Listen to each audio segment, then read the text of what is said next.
Welcome back. తెలంగాణలో జరుగుతున్న రాజకీయ రగడ ముఖ్యంగా కాంగ్రెస్ పార్టీ బీఆర్ఎస్ని టార్గెట్ చేస్తూ ముందుకెళ్తుంది. అన్ని అంశాలు అన్నట్టు గొర్రెల పథకంలో వచ్చిన విషయం కాగ్ రిపోర్ట్ ద్వారా బయటకు వచ్చింది, దానిపై టార్గెట్ చేసింది. ఇప్పుడు ఏసీబీ కూడా ఎవరెవరైతే రైతుల నుంచి గొర్రెలు తెచ్చారో వాళ్ళని పిలిచి విచారించింది. వాళ్ళు డబ్బులు ఇవ్వలేదు, 2 కోట్ల వరకు డబ్బులు ఇవ్వాలి, గొర్రెలు అయితే తీసుకుపోయారంటూ కూడా వాళ్ళు ఏసీబీకి వివరించారు. అటు గొర్రెల పథకం ఇటు విజిలెన్స్, కాళేశ్వరం మీద విజిలెన్స్ ఎంక్వైరీ జరుగుతుంది. సిట్టింగ్ జడ్జి విచారణ హైకోర్టును కోరారు, సిట్టింగ్ జడ్జికి మళ్ళీ కోరాలని నిర్ణయం తీసుకున్నారు. ఇలా ముప్పేట దాడి అంటే కేసీఆర్ ప్రభుత్వంపై గత 10 ఏళ్లుగా బీఆర్ఎస్ పాలనపై జరిగిన అన్ని అవినీతి అక్రమాలు, ప్రభుత్వం అన్నాక ఖచ్చితంగా అవినీతి అక్రమాలు జరగడం అనేది ఏ ప్రభుత్వంలో అయినా ఎక్కడో ఒక దగ్గర ఏదో రకంగా జరుగుతూనే ఉంటుంది. అలా జరిగిన వాటన్నిటిని బయటకు తీయడమే లక్ష్యంగా రేవంత్ సర్కార్ ముందుకు పోతుంది. దీంతో కేసీఆర్ ఒక రకంగా కేసీఆర్ కానీ బీఆర్ఎస్ నేతలు కానీ ఊపిరి సలపని పరిస్థితి. అన్ని ముప్పేట దాడి అంటాం కదా, ఆ రకంగా దాడి జరుగుతుంది. రేవంత్ సర్కార్ ఫోకస్ చేసి మరీ దాడి చేస్తుంది. అంతేకాకుండా కొంత వ్యాఖ్యల పరంగా కానీ టీజింగ్ చేయడం అసెంబ్లీలో చూస్తున్నాం. రేవంత్ రెడ్డి కానీ మిగిలిన మంత్రులు కానీ చాలా దూకుడుగా బీఆర్ఎస్ పై దాడికి మాటల దాడి కావచ్చు, కోమటిరెడ్డి వెంకటరెడ్డి పదే రకరకాల అలిగేషన్లు చేస్తున్నారు. వాటిని అసెంబ్లీలో స్పీకర్ రికార్డుల నుంచి కూడా తొలగిస్తున్నారు కొన్ని సందర్భాల్లో. ఇలాంటి వాతావరణంలో ఇక కేంద్రంలో మళ్ళీ బీజేపీ వస్తుందని ఒక ప్రచారం జరుగుతున్న నేపథ్యంలో బీజేపీకి దగ్గర అయ్యేందుకు కేసీఆర్ ప్రయత్నిస్తున్నారు. రానున్న ఎన్నికల్లో, లోక్సభ ఎన్నికల్లో ఖచ్చితంగా బీజేపీకి కొంత అడ్వాంటేజ్ ఉంటుంది, బీజేపీకి సీట్లు ఎక్కువ వచ్చే అవకాశం ఉంటుంది. అదే బీఆర్ఎస్ కూడా బీజేపీకి యాడ్ అయితే కాంగ్రెస్ కంటే కూడా ఈ 2 పార్టీలు ఎక్కువ సీట్లను పొందొచ్చు అనే ఒక ఆలోచనలో ముఖ్యంగా బీఆర్ఎస్ ఉంది. బీఆర్ఎస్ ఆ దిశగా ముందుకు పోతుంది. బీజేపీ నుంచి ఇంకా క్లారిటీ రావాల్సి ఉంది అనే ఒక చర్చ జరుగుతుంది. అంతేకాదు కొంతమంది పక్క రాష్ట్రాలకు చెందిన నేతలు కూడా కేసీఆర్ తరఫున మోడీతో మాట్లాడినట్లు చర్చలు జరుగుతున్నాయి. ఇవన్నీ నిజాలా అబద్ధాలా పక్కన పెడితే బీజేపీ బీఆర్ఎస్ లోక్సభ ఎన్నికల లోపు కలిసే అవకాశం ఖచ్చితంగా ఉందని కాంగ్రెస్ నేతలు అంటున్నారు. అలాంటి ఛాన్సే లేదని బీజేపీ నేతలు చెప్తున్నారు. అయితే దీనిపై ఇప్పటివరకు బీఆర్ఎస్ మాత్రం ఇంకా రియాక్ట్ కాలేదు, గట్టిగా చెప్పలేదు. కేసీఆర్ కానీ కీలక నేతలు ఎవరు కూడా బీజేపీతో కలిసేది లేదని ఇప్పటివరకు అయితే చెప్పలేదు. కాంగ్రెస్ బీజేపీ నేతలు ఏమన్నారో ఒకసారి మనం చూద్దాం. Mallu Ravi, Kishan. BJP BRS friendly contest లాగా చేశారు. ఇప్పుడు కూడా చర్చలు జరుగుతున్నాయి. రేపు జరగబోయే ఎన్నికల్లో బీఆర్ఎస్ బీజేపీ కలిసి పోటీ చేస్తాయని. అది బహిరంగంగా కలిసి పోటీ చేస్తాయా లేకపోతే రహస్యంగా కలిసి పోటీ చేస్తాయా అనేది తేడా తప్ప మొత్తానికి కలిసే పోటీ చేస్తాయి. ఏమి పోటీ చేసినా ప్రజలకు పూర్తిగా అర్థమైపోయింది. కొంతమంది నాయకుల ప్రకటనలో భారతీయ జనతా పార్టీ బీఆర్ఎస్ ఏదో ఎన్నికల పొత్తుంటుందని, ఇది సూర్యుడు మరి తూర్పున కాదు పడమన ఉదరిస్తాడు అనేది ఉంటుందో ఈ యొక్క ప్రకటనలో కూడా అంత అవాస్తవం ఉంది. ఎట్టి పరిస్థితుల్లో భారతీయ జనతా పార్టీ బీఆర్ఎస్తో కానీ మరో పార్టీతో కానీ తెలంగాణలో కలిసే ప్రసక్తి లేదు. తెలంగాణలో స్వతంత్రంగా ముందుకెళ్తాము, అన్ని సీట్లకు పోటీ చేస్తాము, మెజార్టీ సీట్లు గెలుస్తాము. రైట్ నాగేశ్వర్ గారు, మల్లు రవి ఖచ్చితంగా కలిసి పోటీ చేస్తాయి. అది బహిరంగంగానా అంతర్గతంగా వెనుక లోపాయికార ఒప్పందం అనేది మల్లు రవి అంటున్నమాట. సూర్యుడు తూర్పున ఉదయించే సూర్యుడు పడమర ఉదయించినా కూడా కలిసే ప్రసక్తే లేదని బీజేపీ రాష్ట్ర అధ్యక్షుడు కిషన్ రెడ్డి చెప్తున్నారు. అయితే ఈ మాటలను మనం ఎంతవరకు నమ్మొచ్చు? ఎందుకంటే చంద్రబాబు నాయుడు గతంలో బీజేపీతో కలిసే ప్రసక్తి లేదని చాలాసార్లు చెప్పారు. ఆ తర్వాత కలిశారు, మళ్ళీ విడిపోయారు. ఇవన్నీ జరుగుతున్నాయి. కేసీఆర్ కూడా ఈవెన్ కాంగ్రెస్తో కలిసి పోటీ చేశారు, టీడీపీతో. ఆ 2 పార్టీల మీదనే కోపంతో ఆయన తెలంగాణ ఇవ్వట్లేదని, తెలంగాణకు అన్యాయం చేశారు 2 పార్టీలనే కదా వాటి నుంచి బయటకు వచ్చి టీఆర్ఎస్ పెట్టింది. ఆ 2 పార్టీలతో కూడా కలిసి పనిచేశారు. 2004లో కాంగ్రెస్తో, 9లో టీడీపీతో. ఇప్పుడు బీజేపీతో కలిసే అవకాశం ఉందా లేదా, మీకేమనిపిస్తుంది? మనం త్వరలో హెడ్లైన్ పెట్టుకుని ఆశ్చర్యపడట్లేదు, సూర్యుడు పడమటనే ఉదయిస్తున్నాడు అని. ఎందుకంటే రాజకీయాల్లో ఏమంటుంది, ఈ మధ్య గుంటూరు కారంలో అనుకుంటా కదా ప్రకాష్ రావు డైలాగ్ ఉన్నది, సిగ్గు లేకుండా అడిగిన వాడే రాజకీయాల్లో సిగ్గు లేకుండా అడిగిన వాడే పైకొస్తాడు, రాజకీయాల్లో మొమాటం లేకుండా చెప్పిన వాడే పైన ఉంటాడు అని సినిమా డైలాగ్. సో రాజకీయ నాయకులకు ఆ డైలాగ్, కానీ పార్టీలకు డైలాగ్ ఏంటంటే అబద్ధం చెప్పిన వాడే రాజకీయ పార్టీగా పైకి వస్తుంది అని. ఎందుకంటే మనకు తెలుసు, అసలు అమిత్ షా అన్నాడు కదా, తెలుగుదేశంకు తలుపులు మూసే ఉంటాయి శాశ్వతంగా అన్నాడు. మరి ఉన్నాయా? నితీష్ కుమార్ గురించి ఏమన్నారు, మోడీ జనతాదళ సెక్యులర్ గురించి ఏమన్నాడు. సో నేను ఇక్కడ కూర్చొని ముందు కమల్ నాథే బీజేపీలో చేరతాడని చెప్పి వార్తలు వస్తున్నాయి. తాజాగా చేరాడో కూడా తెలియదు. ఆల్రెడీ ఆయన కొడుకు ఆయన సోషల్ మీడియా అకౌంట్లకి వెళ్ళి కాంగ్రెస్ పేరు తీసేసాడు. నిన్న మహారాష్ట్ర మాజీ ముఖ్యమంత్రి కూడా రాజ్యసభ ఆదర్శ్ సొసైటీ కుంభకోణ ప్రధాన నిందితుడు 24 hours లో రాజ్యసభ సీటు. ఆయన విచిత్రం ఏంటంటే వారం రోజుల క్రితం మోడీ ప్రభుత్వం తరఫున Nirmala Sitharaman 10 years of misrule UPA rule అని ఒక వైట్ పేపర్ ఇచ్చారు. అవును. ఆ వైట్ పేపర్ లో ఒక సబెడింగ్ పర్వేసివ్ కరప్షన్ అని. అవును. అందులో ఈ అశోక్ చౌహాన్ ఆదర్శ్ సొసైటీ కుంభకోణం కూడా వస్తుంది. Within 1 week Ashok Chavan వెళ్ళి బీజేపీలో చేరాడు. రాజ్యసభ సీట్ అయ్యాడు. అందులో ఇంకెక్కడ రాజకీయ విలువలు ఉన్నాయి? పాపం కిషన్ రెడ్డి మరి ఆయన చెప్పక తప్పదు, ఎందుకంటే ఆయన బీజేపీ రాష్ట్ర అధ్యక్షుడిగా ఉన్నాడు గనక ఆయన చెప్పక తప్పదు. లేదంటే ఇగో కిషన్ రెడ్డి కేసీఆర్తో సాన్నిహిత్యం ఉంది అని మళ్ళీ ఇంకో థీరీ కూడా వస్తుంది. అందుకరికి ఆయన ఖండించాల్సి వచ్చింది. అంటే బండి సంజయ్ ఇంకో కామెంట్ చేశారు, బీఆర్ఎస్ వాళ్ళే ప్రచారం చేసుకుంటున్నారు ఇట్లా బీజేపీ బీఆర్ఎస్ కలుస్తాయని, మేము కలవము, వాళ్ళకి కలవాలని ఉంది అని బండి సంజయ్ మాట. వాళ్ళకి కలవాలన్న మాట నిజం, బండి సంజయ్ కలవద్దన్న మాట నిజం. కానీ వీళ్ళిద్దరు బండి సంజయ్ మాటతో ఆధారపడి బీజేపీ నిర్ణయం తీసుకోదు. ఇప్పుడు ఆంధ్రప్రదేశ్లో టీడీపీతో కలవడం పైన కూడా చాలా మందికి అభ్యంతరాలు. నితీష్ కుమార్తో కలవడం పైన బీహార్ రాష్ట్ర బీజేపీ తీవ్రంగా అభ్యంతరాలు చెప్పింది, అయినా కూడా కలవలేదా?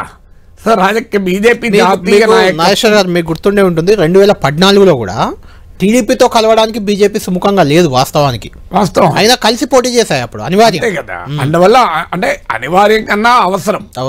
ఎందుకంటే ఇక్కడ బీజేపీ బీఆర్లో మాత్రం డిఫరెంట్ ఒపీనియన్స్ ఉన్నమాట నిజం. బీఆర్ఎస్ లో మాత్రం దాదాపు ఏకాభిప్రాయం ఉన్నట్టు కనబడుతుంది. ఏదైనా మల్లారెడ్డి అన్నాడు, దాన్ని ఎవరు ఖండించలేదు. ఏ బీఆర్ఎస్ నాయకుడు ఖండించలేదు. ఎలక్షన్ల ముందైతే వెంటనే ఖండించేవాళ్ళు. కానీ మల్లారెడ్డి వట్టిగానే అంటాడా? ఆయనకి ఏదో ఒక ఫీలర్ ఉంటేనే కదా. నాకున్న సోర్సెస్ ప్రకారం బీఆర్ఎస్ వాళ్ళు పూర్తి స్థాయిలో ట్రై చేస్తున్నారు బీజేపీతో కలవటానికి.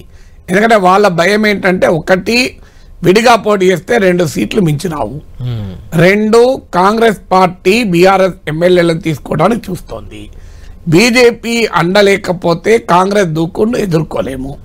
3 పార్లమెంట్ ఎన్నికల్లో బీజేపీతో కలిస్తే ఆ సీట్లు కూడా హిందుత్వ ప్రభావము, మోడీ ప్రభావము, అరిథమెటిక్ బీజేపీ బీఆర్ఎస్ ఓట్లు కలవడం వల్ల వచ్చే అరిథమెటిక్ అడ్వాంటేజ్, వీటన్నిటి వల్ల సీట్లు కొన్ని గెలుచుకుంటే బీఆర్ఎస్ నిలబడుతుంది. లేకపోతే బీఆర్ఎస్ను బీజేపీ దెబ్బతీస్తుంది, కాంగ్రెస్ దెబ్బతీస్తుంది. ఇంకొక పాయింట్ కూడా ఉంది నాగేశ్వర్ గారు, ఇందులో నితీష్ కుమార్ లేదంటే కుమారస్వామి లాంటి వాళ్ళంతా కూడా కేసీఆర్ కలిసి వచ్చారు. వీళ్ళు గతంలో థర్డ్ ఫ్రంట్ అని వాళ్ళు బీజేపీలో పోయి కలిశారు. ఇంకొకటి ఏంటంటే ఇంకా వీటన్నిటికంటే అడిషనల్గా 28వ తేదీ కవిత సుప్రీంకోర్టులో పిటిషన్ వేసింది. ఆ పిటిషన్పై తీర్పు కూడా ఫిబ్రవరి 28 రోజు వచ్చే అవకాశం ఉందని చర్చ జరుగుతుంది. లిక్కర్ కుంభకోణం నుంచి కవితను బయటకు తేవడం కూడా ఒక కారణం అనే చర్చ ఉంది. ఆ కారణం రీత్యానే కేసీఆర్ జాతీయ బీజేపీ నాయకత్వాన్ని ఇచ్చిన ఫీలర్ల వల్లనే బండి సంజయ్ మార్చారని కూడా ఉంది. అది కూడా ఉంది. సో అందువల్ల ఇవన్నీ ఫ్యాక్టర్. ఈ మధ్య కవిత హిందుత్వవాదిగా మాట్లాడుతున్న వ్యాఖ్యలు కూడా ఉన్నాయి. అంటే కాంగ్రెస్ హిందువులకు ఎప్పుడూ వ్యతిరేకమే అని ఈ మాట అన్నది బండి సంజయ్ అన్నారు అనుకుంటారు, మన కవిత అన్నారు. నేను పేపర్లో చూస్తే ఎవరో బీజేపీ నాయకుడు అని ఉంటాడు అనుకున్నాను. చేసేసరికి కవిత స్టేట్మెంట్. అందువల్ల చాలా ఇప్పుడే కాదు 2014-19 మధ్యలో కవిత ఎంపీగా ఉన్నప్పుడు స్టేట్మెంట్ ఇచ్చారు, మోడీ అడిగితే మేము ఎన్డీఏ ప్రభుత్వంలో చేరడానికి సిద్ధము అని అన్నారు. సో అందువల్ల ఇదేమి కొత్త కాదు. అందువల్ల బీఆర్ఎస్ వైపు నుంచి క్లారిటీ ఉంది. బీజేపీతో కలిస్తే మోడీ అండ ఉంటుంది, ప్రయోజనం ఉంటుంది, కేంద్ర సంస్థలు ఉంటాయి, తమ పార్టీ నాయకులు పోకుండా కాపాడుకోవచ్చు, కొన్ని సీట్లు గెలుచుకుంటే నిలబడవచ్చు. ఇలా అన్ని రకాలుగా బీఆర్ఎస్లో అంచనా ఉంది. కానీ సమస్య అంటే బీజేపీలో ఎక్కువ అభిప్రాయం లేదు. బీజేపీలో రాష్ట్ర నాయకత్వంలో బలమైన వర్గం బీఆర్ఎస్తో కలవడాన్ని అంగీకరించారు. ఎందుకు అంగీకరించారు అంటే, ఒకటి నిన్న మొన్నటి వరకు ఎన్నికల ముందు వరకు కేసీఆర్ పైన ఇప్పుడు బండి సంజయ్ మాటలన్నీ మర్చిపోలేదు మనం. బీజేపీ నాయకులు తీవ్రంగా దాడి చేశారు, ఆ కవిత పైన దాడి చేశారు. సో బీఆర్ఎస్ పైన కేసీఆర్ కుటుంబం పైన దాడి చేశారు. మోడీనే కాదు, ఇంత పెద్ద ఎత్తున మనం దాడి చేసి ఇది బీజేపీ బీఆర్ఎస్ కలుస్తున్నాయి అన్న అనుమానం మీదనే బీఆర్ఎస్ వ్యతిరేక ఓటు కాంగ్రెస్కి వెళ్ళింది అసెంబ్లీ ఎన్నికల్లో. ఇప్పుడు నిజంగానే కలిస్తే మన పరిస్థితి ఏంటి అన్న భయం బీజేపీ నేతలు ఉంది. ఇది మొదటిది. రెండవది ఏంటంటే, బీఆర్ఎస్ పట్ల వ్యతిరేకత అసెంబ్లీ ఎన్నికల్లో చూశారు. ఆ వ్యతిరేకత ఇంకా ఫ్రెష్గా బీఆర్ఎస్ పట్ల ప్రజల్లో ఉంది. ఆ వ్యతిరేకత ఉన్న సమయంలో బీఆర్ఎస్తో కలిస్తే మనకు కూడా అంటుకుంటుంది అన్న భయం రెండో కారణం. మూడో కారణం ఏంటి అంటే ఇది బీఆర్ఎస్ వ్యతిరేక ఓటు లాస్ట్ ఎలక్షన్లోనైనా కొంత మేరకైనా బీజేపీ తెచ్చుకోగలిగింది, కానీ ఇప్పుడు అది పూర్తిగా కాంగ్రెస్ వెనకాల ర్యాలీ అవుతుంది. బీఆర్ఎస్కు 2 సీట్లు మించి రావు. ఇప్పుడు ఆ బీఆర్ఎస్ను కాపాడి నిలబెడితే మనకే లాభం. అంత బీఆర్ఎస్ కృషించిపోతే దెబ్బతింటే ఆ ప్లేస్ తాము ఆక్రమించవచ్చు. ఇవాళ బీఆర్ఎస్తో కలవడం అనేది వాళ్ళ అవసరం, మనకేం అవసరం? మనకు మోడీ ఇమేజ్తో అధికారంలోకి రావడానికి అవకాశం, ఎక్కువ ఎమ్మెల్యే ఎంపీ సీట్లు గెలుచుకోవడానికి అవకాశం ఉండగా బీఆర్ఎస్ను నిలబెట్టి సాధించేది ఏంటి? ఇలా బీజేపీలో అనేక ప్రశ్నలు ఉన్నాయి.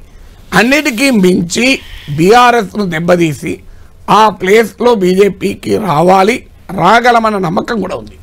అందువల్ల మీకు కర్ణాటకలో జేడీఎస్ బలహీనపడింది, కాంగ్రెస్ బీజేపీల మధ్యనే పోరాటమైంది. తెలంగాణలో కూడా బీఆర్ఎస్ కూడా బలహీనపడితే ఆ ప్లేస్ తాము ఆక్రమించుకునే అవకాశం ఉండగా బీఆర్ఎస్ను నెత్తి మీద పెట్టుకోవడం ఎందుకు అన్న భావన బీజేపీలో ఉంది. అయితే అదే సమయంలో నష్టం జరుగుతుంది కదా అనే భయం కూడా ఉంది. సో నష్టం జరుగుతుంది అనే వారు కొంతమంది అయితే ఈ ఎలక్షన్ కేసీఆర్ ముఖ్యమంత్రి చేయడం చేయకపోవడం కాదు కదా, మోడీని ప్రైమ్ మినిస్టర్ చేయడం చేయకపోవడం. మోడీని ప్రైమ్ మినిస్టర్ చేస్తానికి కేసీఆర్ కలిసి వస్తారంటే మనకేం అభ్యంతరం? ఎవరన్నా అడిగితే ప్రజలు కేసీఆర్ సమాధానం చెప్పుకోవాలి. అంతే, మన స్టాండ్ ఏం లేదు కదా. మన స్టాండ్ రెండోది ఎన్డీఏని కూడా మళ్ళొక్కసారి అంటే పునరేకీకరణ అంటాం కదా, అట్లా ఏదో చేస్తున్నట్టు కనిపిస్తుంది కదా. ఎందుకంటే అది ఆర్ఎల్డి, ఉత్తరప్రదేశ్ నుంచి ఆర్ఎల్డి, బిహార్ నుంచి జేడీయూ, కుమారస్వామి, శివసేన, ఎన్సీపీ వర్గాలు, అవును ఇక్కడ శివసేన, ఇట్లా అందరినీ కర్ణాటకలో జేడీఎస్, టీడీపీలో తెలుగుదేశం, అవును పంజాబ్ లో శిరోమణి అకాలీదళ్, వీళ్ళందరినీ కలుపుకుంటున్నారు. అట్లా ఇది కలుపుకోవడమే కాదు, కాంగ్రెస్ పార్టీని ఎంత వీకెండ్ చేయాలని అంత చేయాలని కూడా ఎత్తుకడుంది. కమల్నాథే కాదు, డికే శివకుమార్ కూడా లైన్ పెట్టారని కూడా ఆల్రెడీ చేశారు. కమల్నాథ్. అందువల్ల అన్ని వైపుల నుంచి కాంగ్రెస్ పైన 30 ఏట దాడికి బీజేపీ సిద్ధపడుతోంది. అవును, అందువల్ల ఆ 30 ఏట దాడిలో బీఆర్ఎస్ ను కూడా కలుపుకోవాలన్నది ఒక వర్గం, బీజేపీలో ఒక వర్గం. ఏమవుతుంది ఇప్పుడు? మనం కేసీఆర్ ముఖ్యమంత్రి చేయడం లేదు కదా, కేసీఆర్ వచ్చి ప్రైమ్ మినిస్టర్ గా మోడీ చేస్తున్నట్టు మనకు అభ్యంతరం ఏంటి? మోడీని ప్రధాని చేయమని కేసీఆర్ ప్రచారం నిర్వహించాలి, దానికి ఎంబరాస్మెంట్ కేసీఆర్ కొనాలి, మనకేంటి? అది కూడా ఉంది. సో అనే వర్గం బీజేపీలో ఉంది. అందువల్ల బీజేపీలో 2 వాదనలు ఉన్నాయి. ఎందుకంటే బీజేపీ భయం కూడా ఏంటంటే గ్రామీణ ప్రాంతాల్లో క్లియర్ గా బీఆర్ఎస్ కు వ్యతిరేకంగా, బీజేపీకి కూడా వ్యతిరేకంగా కాంగ్రెస్ అనుకూలంగా తీర్పొచ్చింది. ఒక్క ఉత్తర తెలంగాణ కొంత ఆదిలాబాద్ ఇదేమీ మారదు పెద్దగా అనేటువంటి. ఎందుకంటే బలమైన నాయకులు బండి సంజయ్, ధర్మపురం అరవిందులు ఉత్తర తెలంగాణ నుంచి ఓడిపోయారు. ఇంకా మీరు అన్నట్లు ఉత్తర తెలంగాణ మొత్తం కూడా కాదు, ఆదిలాబాద్ జిల్లా, ఆదిలాబాద్ వరకే. అందువల్ల ఇదేం మారదు. ఇప్పటికిప్పుడు కాంగ్రెస్ పార్టీ పట్ల వ్యతిరేకత ఏం రాదు. కాంగ్రెస్ కు 10 సీట్లు ఖాయంగా వస్తాయి. వాళ్ళు ఇంకా 14-15 ట్రై చేస్తున్నారు. సో బీఆర్ఎస్ కేసీఆర్ ను మనం దెబ్బతీసేది, ఆయన ఆల్రెడీ దెబ్బతిన్నాడు. ఇప్పుడు కాంగ్రెస్ ఇక్కడ బలపడితే అది భారతదేశంలో కాంగ్రెస్ కు ఉపయోగం. అందువల్ల కాంగ్రెస్ ఎట్టి పరిస్థితుల్లో ఇక్కడ మెజారిటీ ఎంపీ సీట్లు గెలుచుకోవద్దు అన్నది మోడీ జాతీయ బీజేపీ ప్రణాళిక. అందుకు బీఆర్ఎస్ తో కలవాలి అనేది జాతీయ నాయకత్వం ఆలోచించవచ్చు అని అంటున్నారు. అందువల్ల బీఆర్ఎస్ బీజేపీ పొత్తు అవకాశాలు అయితే ఇదివరకన్నా చూస్తే చాలా గట్టిగా ఉన్నాయి. నేను 2 రోజుల క్రితం ఒక వీడియో పెట్టాను, బీజేపీ బీఆర్ఎస్ పొత్తు పొడుస్తోందా అని. ఇవాళ మీరు హిందూలో చూడండి, పేజ్ 1లో front page news, Delhi bureau నుంచి ఇన్పుట్స్ వచ్చాయని అన్నారు. అందువల్ల ఇదేదో నేనొక్కనే అనేది కాదు, బీఆర్ఎస్ నాయకులు ఓపెన్ గా చెప్తున్నారు ఇక్కడ ఇంకొక బీజేపీతో మాకు పొత్తు ఉండవచ్చు అని. అంటే బీజేపీ నాయకులు మాత్రం నేను ఈ వీడియో పెట్టాక నాకు బీజేపీ ఫోన్ చేసి, ఏం సార్ మీకు ఎక్కడ సోర్స్ సార్, మా వాళ్ళకి వెళ్తాను మరి, మేము మాకు సూసైడల్ కదా, మాకు ఇది ఆత్మహత్యతో సంబంధం కదా, అసలు మేము ఏం చెప్పుకొని జనం దగ్గర పోవాలి, ఏ ముఖం పెట్టుకొని పోవాలి అని బీజేపీలో ఒక పెద్ద వర్గం ఇవాళ ఆందోళన చెందుతున్న మాట కూడా నిజం. అంటే నాగేశ్వర్ గారు మొన్నటి అసెంబ్లీ ఎన్నికల ముందు కూడా మీరు చూశారు, బీజేపీ నుంచి బయటకు పోయిన ప్రతి నాయకుడు, కోమటిరెడ్డి రాజగోపాల్ రెడ్డి కానీ, ఎన్ఎం శ్రీనివాసరెడ్డి కానీ, ఏనుగు రవీందర్ రెడ్డి కానీ, ఎవరైనా కానీ వీళ్ళు బయటకు పోయి చెప్పిన మాట ఏంటంటే బీజేపీ బీఆర్ఎస్ ఒక్కటే, అందుకే మేము కాంగ్రెస్లో చేరుతున్నామని వాళ్ళు చెప్పారు. ఈవెన్ కాంగ్రెస్ అసెంబ్లీ ఎన్నికల ప్రచారంలో కూడా కీ ఫ్యాక్టర్ బీజేపీ బీఆర్ఎస్ ఒక్కటే అనేది ప్రచారం. అప్పుడు అది ఖచ్చితంగా పనిచేసింది, దానివల్లే బీజేపీకి నష్టం, బీఆర్ఎస్కి నష్టం అయిందని. ఇప్పుడు కూడా కాంగ్రెస్ అదే ప్రచారం చేస్తుంది, ఎలాగూ కలిసిపోతే ఉంది తప్పు అనేది కొంతమంది. అంటే వాళ్ళే కాదు, ఇప్పుడు ఇటీవల వెంకటేష్ నేత, అవును, ఆయన బీఆర్ఎస్ కూడా అదే మాట, ఆయన కూడా అదే చెప్పాడు, అవును, బీజేపీ బీఆర్ఎస్ కలుస్తామని వెళ్తున్నాడు.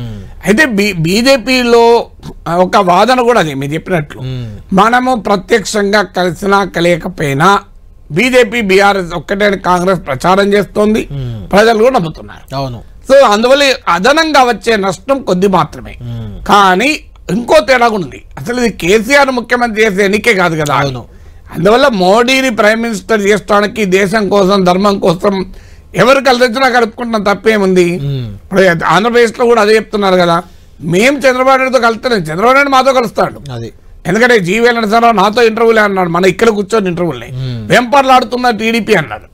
సో అందువల్ల బీజేపీ వాదన ఏంటి, అసలు గెలిచిన వాడితో పొత్తు పెట్టుకుంటే సమస్య, అధికారంలో ఉన్నవాడు ఓడిపోయిన వాడితో పొత్తు పెట్టుకుంటే ప్రాబ్లం ఏముంటుంది.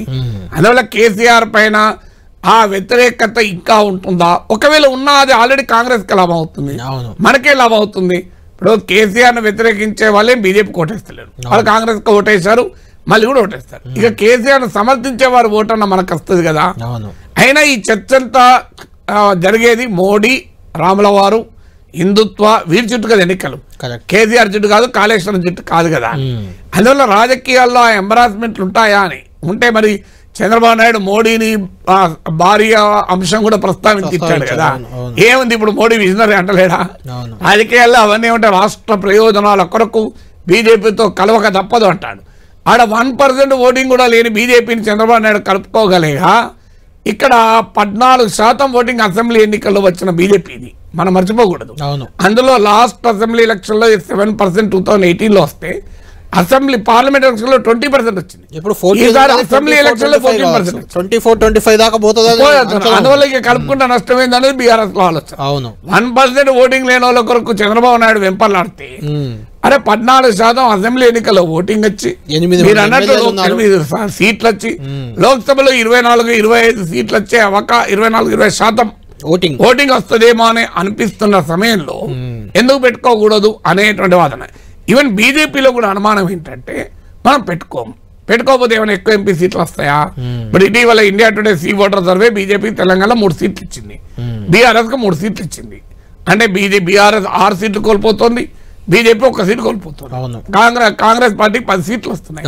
అంటే మనం పొత్తు పెట్టుకోకపోయినా ఉన్న 4లో 3 వస్తున్నాయి. పొత్తు పెట్టుకుంటే ఇంతకన్నా తగ్గుతాయా? కనీసం 5 రావచ్చు అనేది అనేది లెక్క. అందువల్ల ఈ పొలిటికల్ అరిథమెటిక్, పొలిటికల్ కెమిస్ట్రీ, జమా లెక్కలు, ఆయా నాయకులు వాళ్ళ గతంలో కేసీఆర్ తిట్టిన మొహమాటాలు, ఇవనేక ఫ్యాక్టర్స్ ఇందులో ఉన్నాయి. ఒకటి మాత్రం నిజం, బీజేపీ బీఆర్ఎస్ కలిస్తే కాంగ్రెస్ కు ఒక అడ్వాంటేజ్ ఉంటుంది. మేము ఏనాడు నుంచో చెప్తున్నాం, ఇదంతా కహానీలు. ఈ కాళేశ్వర అవినీతిలో 2 భాగస్వాములను మేము చెప్పినామా లేదా? అందువల్ల ఇది మరోసారి రుజువైంది కాంగ్రెస్ చెప్పుకోవడానికి అవకాశం ఉంటుంది. ఇంకో డైమెన్షన్ కూడా ఉంది, ముస్లిం ఓటు పోతుందా అని. ఇలా తెలంగాణలో అది 14%. మొన్న కూడా రాలేదనే ప్రచారం ఉంది. మొన్న కూడా పోస్ట్ పోల్ స్టడీస్ ప్రకారం 1/3 బీఆర్ఎస్ కు, 1/3 కాంగ్రెస్ కు, 1/3 ఎంఐఎం కి వచ్చాయి. ఎంఐఎం కి వచ్చేది ఎలాగో హైదరాబాద్ లో వాళ్ళకే ఉంటుంది. అంటే మిగతా 1/3 డివైడ్ అయింది. ఇప్పుడు లోక్సభ ఎలక్షన్ లో ఇది ఇంకెక్కువ కాంగ్రెస్ పోవచ్చు, 2/3 పోవచ్చు, ఇంకా 2/3 పోయినా ఆశ్చర్యం.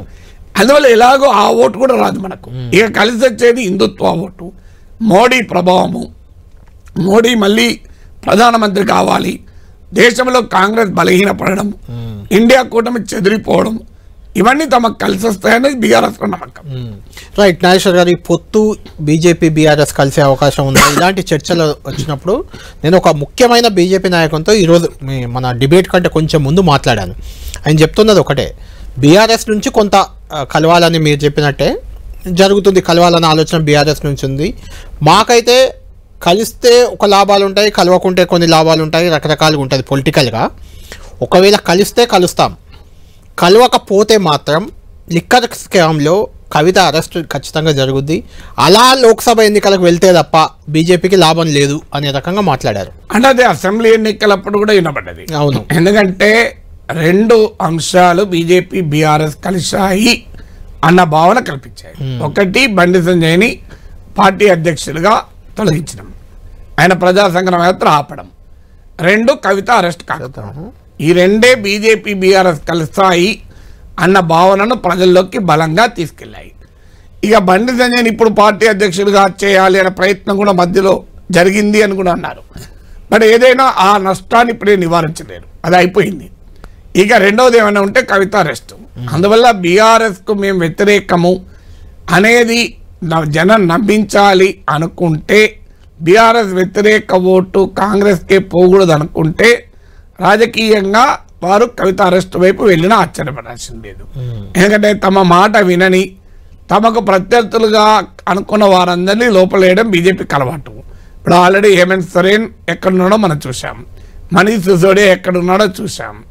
సో అందువల్ల ఇదొక అందరికీ తెలిసిన విషయమే. అందువల్ల కవితను అరెస్ట్ అనే అంశం కూడా కేజ్రీవాల్ చుట్టూ తిరుగుతుంది, కేజ్రీవాల్ చుట్టూ కూడా తిరుగుతుంది. బీజేపీ బీఆర్ఎస్ సంబంధాలను పైన ఆధారపడిన మరో ముఖ్యమైన అంశం, పరస్పర లింక్ ఉన్న సింబియాటిక్ రిలేషన్షిప్ ఉన్నది కవిత అరెస్టు. అందువల్ల కవిత అరెస్టు, బీఆర్ఎస్ బీజేపీ సంబంధాలు ఈ రెండు కూడా పరస్పర లింక్ అయి ఉన్నాయి. లేదు ఇంకో పని కూడా చేయొచ్చు, కవితను అరెస్ట్ చేసి కూడా మేము బీఆర్ఎస్తో పొత్తు పెట్టుకున్నాం అనే ధైర్యం చేస్తారా అంటే ఆ చట్టం తన పని అయితే తాను చేసి కానీ ఆ పని చేయకపోవచ్చు. ఎందుకంటే ఒక్కసారి కవిత అరెస్ట్ అయితే నరేటివ్ మారిపోతుంది. అంటే బీఆర్ఎస్ ప్రజల ముందట దోషి అని బీజేపీ నిలబెడుతూ మళ్ళీ వాళ్ళతో కలవడం ఏంటి అని చర్చ వస్తుంది. అందువల్ల డెఫినెట్గా బీజేపీ బీఆర్ఎస్ కలుస్తాయా లేదా అన్నది కవిత ఈడీ కేసు పురోగతి పైన కూడా ప్రభావం చెప్తుంది. రైట్. ఒకవేళ బీజేపీ బీఆర్ఎస్ కలిస్తే బీఆర్ఎస్ను తీవ్ర స్థాయిలో వ్యతిరేకిస్తూ బీజేపీలో చేరిన ఈటెల రాజేందర్ కానీ రఘునందన్ రావు లాంటి వాళ్ళ పరిస్థితి ఏంటి? వాళ్ళ దారి వాళ్ళు చూసుకొని అట్లా కాంగ్రెస్ వైపు వెళ్ళే నాయకులు ఎవరైనా కొత్తగా తయారవుతారా? ఇది బీజేపీ బీఆర్ఎస్ పొత్తు అనేది జరిగితే కొంతమంది కేసీఆర్ని బీఆర్ఎస్ని తీవ్ర స్థాయిలో వ్యతిరేకించి ఆయనపై పోరాడడానికే బీజేపీలో వచ్చి చేరారు. జాతీయ పార్టీ ఉంది, జాతీయ స్థాయిలో అధికారం ఉందని. ముఖ్యంగా ఈటెల రాజేందర్, రఘునందన్, కొండా విశ్వేశ్వర రెడ్డి ఇలాంటి వాళ్ళ పరిస్థితి ఏంటి రేపు పొత్తు కుదిరితే? వాళ్ళు వెళ్ళాలనుకుంటే ఇది ఒక కారణం చెప్తారు అంతే తప్ప బీజేపీ బీఆర్ఎస్ పొత్తు పెట్టుకున్నదని బీజేపీ అదేదో తాము వ్యతిరేకిస్తున్నామని వెళ్తారా? రాజకీయాల్లో మనం చాలా చూసాం ఇట్లాంటి మాటలు. సో అందువల్ల ఏ పార్టీలో ఉంటే ఆ పార్టీకి అనుకూలంగా మాట్లాడడం అనేది రాజకీయ నాయకుల అలవాటు.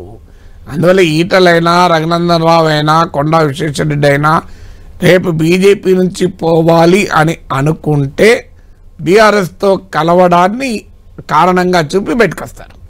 వాళ్ళు అవకాశం లేదు, కాంగ్రెస్లో మాకు అవకాశాలు రావు, బీజేపీలోనైనా ఎంపీలు అవుతాము, ఇంకా బీజేపీ బీఆర్ఎస్ కలిస్తే గెలిచే అవకాశం పెరిగితే రేపు కేంద్ర మంత్రులు అయ్యే అవకాశం ఉంటుంది. రాష్ట్రంలో కొత్తగా ఏదేమి లేదు, 12 మంది మంత్రులు అయిపోయారు, ఇంకో 6 మంత్రులే ఖాళీ ఉన్నాయి. ఆ 6కి 12 మంది పోటీలో ఉన్నారు. సో మాకు రాజకీయ అవసరం లేదనుకుంటే అదేదో కేసీఆర్ పైన కోపంతోనే ఉంటారా? మనం కేసీఆర్ను తిట్టకుండా ఉన్న వాళ్ళు కేసీఆర్తో చేరలేదా? ఈ క్లాసిక్ ఎగ్జాంపుల్ నాగార్జున జనార్దన్ రెడ్డి, పాలమూరు రంగారెడ్డి ఎత్తిపోతా పథకమైన అవినీతి జరిగిందని సుప్రీంకోర్టులో కేసేశారు. నాగార్జున మళ్ళీ ఇక్కడ కాదు, సుప్రీంకోర్టులో కేసేసారు. గ్రీన్ ట్రిబ్యునల్కి పోయిండు, సుప్రీంకోర్టులో కేసేశారు. సుప్రీంకోర్టులో కేసేసి ఆయన మళ్ళీ కేసీఆర్ తో చేరలేదా? నేను అడిగాను కేటీఆర్ అడుగుతా, ఆయన మనసు మార్చుకున్నాడు, అభిప్రాయం మార్చుకున్నాడు అన్నాడు. సో అందువల్ల రాజకీయాల్లో ఇదేమి పెద్ద ఆశ్చర్యపడాల్సిన అంశం. జలయజ్ఞాన్ని ధనయజ్ఞంగా చేసింది పొన్నాల లక్ష్మి అని చాలా సార్లు విమర్శించారు. పోతిరెడ్డిపాడులో దానికి హోల్ పెంచి తెలంగాణ నీళ్లు రాయలసీమ పట్టుకెళ్లారు. సీమాంధ్ర పాలకుల మోచేతిని ఎన్ని భాషలు మాట్లాడారండి. మాట్లాడిన పొన్నాల లక్ష్మి బీఆర్ఎస్ నాయకుడు కాలేదా? కేటీఆర్, హరీష్ రావు వెళ్ళి స్వయంగా ఆహ్వానించలేదా? కాంగ్రెస్ పార్టీ పని అయిపోయిందని ఒక 2-3 ఏళ్ళు ఏకదాటిగా మాట్లాడి కాంగ్రెస్ కథమైపోయింది. కానీ ఎన్ని మాటలన్నా కోమటిరెడ్డి రాజగోపాల్ రెడ్డి మళ్ళీ కాంగ్రెస్ చేరలేదా? బీజేపీకి వెళ్ళి మళ్ళీ కాంగ్రెస్ చేరలేదా? అసలు బీజేపీకి ఓటేయండి అని కోమటిరెడ్డి వెంకరెడ్డి ఆడియోలో దొరికి తర్వాత ఆయన మంత్రి కాలేదా? కాంగ్రెస్ మంత్రులు కాంగ్రెస్ టీటీడీపీగా మారుస్తున్నారు, అని విమర్శించినటువంటి కోమటిరెడ్డి వెంకరెడ్డి రేవంత్ రెడ్డి కేబినెట్ లో మంత్రి కాలేదా? అసలు మా రేవంత్ రెడ్డి పిసిసి ప్రెసిడెంట్ 50 కోట్లు ఇచ్చి కొనుక్కున్నారని చెప్పిన ఇలా మంత్రి కాలేడా? మంత్రి రేవంత్ రెడ్డికి మంచి మద్దతుదారు, ఇప్పుడు అసెంబ్లీలో బలమైన మద్దతుదారుగా మారలేదా? అందువల్ల రాజకీయాల్లో ఇలాంటి మొహమాటాలు ఏవి ఉండవు. నాకు ఇక్కడ గుర్తు, ఇదే ఛానల్లో ఎమ్మెల్సీ ఎన్నికల ముందు నాతో పాటు ఎల్ రమణ కూర్చున్నారు. తెలుగుదేశం పార్టీ అభ్యర్థిగా ఆయన 2021లో ఎమ్మెల్సీకి పోటీ చేశారు. నన్ను నువ్వు కేసీఆర్ మనిషివి, కేసీఆర్ కే మద్దతు ఇస్తున్నారు, కేసీఆర్ కోసమే నువ్వు పోటీలో ఉన్నావు, టీఆర్ఎస్ నీకు మద్దతు ఇస్తుంది అని చెప్పాను. నేను నాకెందుకు మద్దతు ఇస్తే నేనెందుకు తీసుకుంటానంటే లేదు మీరు కేసీఆర్ చెప్తున్న పోటీ చేస్తున్నారు. ఆ ఎలక్షన్లు అయిపోయినాయి, నా పైన బీఆర్ఎస్ గెలిచింది, ఎల్ రమణ ఎక్కడ పోయాడు? ఆల్రెడీ టీడీపీ రాజీనామా చేసి బీఆర్ఎస్ లేరు, అక్కడ ఎమ్మెల్సీ అయ్యాడు. సో రాజకీయాలు ఎలా ఉంటాయి చూడండి, అక్కడే ఎమ్మెల్సీ అయ్యాడు. సో అందువల్ల రాజకీయాల్లో ఇలా ఉంటాయి, విచిత్రంగా ఉంటాయి. రాజకీయ నాయకులకు అధికారము అవకాశము తప్ప ఇంకా ఏమీ ఉండదు. అల్టిమేట్ గా వాళ్ళ అవసరాలే ఉంటాయి. రైట్, ఫైనల్ గా చెప్పండి నాగేశ్వర్ గారు, నిజంగానే మనం అనుకున్నట్టు బీజేపీ బీఆర్ఎస్ కలిస్తే దాని ప్రయోజనం, అత్యధికంగా ప్రయోజనం ఎవరికి దక్కుతుంది, లాభం ఎవరికి దక్కుతుంది? ఎందుకంటే కాంగ్రెస్ కూడా ప్రధాన పార్టీ. ఇక్కడ 3 పార్టీల్లో ఎవరికి లాభం ఎవరికి నష్టం అంటే ఏం చెప్తారు? నష్టం బీజేపీకి. ఏమాత్రం నష్టం అన్నా బీజేపీకి లాంగ్ టర్మ్ లో నష్టం ఉంటుంది. ఇప్పుడు ఇమీడియట్ గా ఏమైనా ఓ సీటు అటు ఇటు ఉంటుందా ఉండదా చెప్పలేము, కానీ లాంగ్ టర్మ్ లో మాత్రం బీజేపీకే నష్టం. లాభం ఎవరికి అంటే కాంగ్రెస్ కు ఒక అప్పర్ హ్యాండ్ దొరుకుతుంది. అయితే బీజేపీ బీఆర్ఎస్ కలవడం పైనే ఆధారంగా ఎన్నికల ఫలితాలు ఉండవు కదా, అనేక ఇతర ఫ్యాక్టర్స్ ఎన్నికల ఫలితాలు ప్రభావితం చేస్తాయి. అందువల్ల ఇవి పార్లమెంట్ ఫలితాల విషయం పక్కన పెడితే పార్టీల పరంగా BJP has lot of things to explain. అంటే బీజేపీ నేతలు ఇబ్బంది పడక తప్పదు. కాంగ్రెస్ వారికి అప్పర్ హ్యాండ్ వస్తుంది పొలిటికల్ నరేటివ్ లో. మీరు అన్నట్టు ఫలితాలు చెప్పలేము. బీఆర్ఎస్ కు నష్టమైతే ఏం లేదు, ఎందుకంటే వారికి ఇప్పుడున్న పరిస్థితుల్లో ఏమైనా అదనంగా కలిసి వచ్చే అవకాశం ఉంటుంది. పొలిటికల్గానో వ్యూహాత్మకంగానో లేకుంటే కేంద్ర ప్రభుత్వ అండతోనో ఏదో రూపంలో కలిసి వచ్చే అవకాశం ఉంటుంది. ఏది లేకపోతే కేసీఆర్ ఇక్కడ తెలంగాణ అసెంబ్లీని వదిలేసి జాతీయ రాజకీయాల్లో పోవడానికి అని ఉపయోగపడుతుంది. లేపు కేటీఆర్ కవితో కేసీఆర్ కేంద్ర మంత్రి అయినాకు ఉపయోగపడుతుంది. నష్టం ఏమైనా ఉంటే బీజేపీలో మాత్రం ఒక పెద్ద, అందులో బండి సంజయ్ లాంటి వాళ్ళు, కేసీఆర్ పైన పోరాని ఈటల రాజేందర్ లాంటి వాళ్ళు ఇంకా ఎక్కువ నష్టపోతారు. వాళ్ళు ఏం చెప్పుకోవాలి రేపు రాజకీయాల్లో. అవును, రైట్. థ్యాంక్ యూ నాగేశ్వర్ గారు. కాళేశ్వరం అసెంబ్లీ వ్యవహారం, అదేవిధంగా బీజేపీ బీఆర్ఎస్ పొత్తు, ఈ 2 అంశాలు మాత్రం తేలాల్సిన అవసరం ఉంది. ఇది ముందు రాజకీయంగా ఈ అంశాలే ఇంకా కొద్ది రోజులు కూడా, అంటే లోక్సభ ఎన్నికల వరకు కూడా ఇవే అంశాలు ప్రధాన ఎజెండాగా ఒకరిపై ఒకరు విమర్శలు చేసుకోవడానికి అవకాశం అయితే కనిపిస్తుంది. చూడాలి, ఎందుకంటే ఈ నెల 28న కవిత సుప్రీంకోర్టులో దాఖలు చేసిన పిటిషన్పై కూడా తీర్పు వచ్చే అవకాశం ఉంది. ఈడీ విచారణ నుంచి తనకు కొన్ని వెసులుబాట్లు ఇవ్వాలని ఆమె కోరారు. దానిపై సుప్రీంకోర్టు ఏ రకంగా రియాక్ట్ అవుతుంది, ఈడీ విచారణ ముందు ఏ రకంగా ఉండబోతుంది? ఎందుకంటే కేజ్రీవాల్ కూడా 16వ తేదీ ఈడీ విచారణకు హాజరవుతానని చెప్పారు, ఢిల్లీ ముఖ్యమంత్రి. అదే కేసులో ఉన్న కవిత విచారణకు హాజరవుతారా, ఏం జరగబోతుంది? ఎందుకంటే ఈ కేసు అనేది కూడా బీజేపీ బీఆర్ఎస్ పొత్తుకి కొంత డిపెండ్ అయి ఉంది కాబట్టి, ఈ కేసుకి దానికి లింక్ ఉంది కాబట్టి ఏం జరగబోతుంది అనేది మనం వేచి చూడాలి. ఇది prime time debate with Nageshwar గారు.